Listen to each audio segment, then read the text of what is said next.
So if you want to remove a particular extension, then you can easily do that as well. So to do that, you need to click on the extensions icon right here, and then over here you can see some extensions. Let's say you want to remove this particular extension, then you can click on the more right here, and then you can simply remove from Microsoft Edge, and you can click on remove, and that's it. The extension will be removed over here.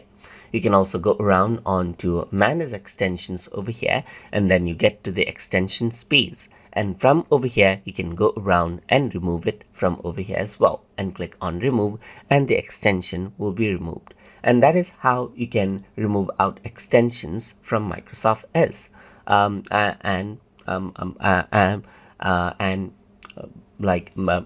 Be as it is. As you can see, let me just go around and remove this as well, and that extension will be removed from over here, just like this as well. So that is how you can remove out extensions inside of Microsoft Edge.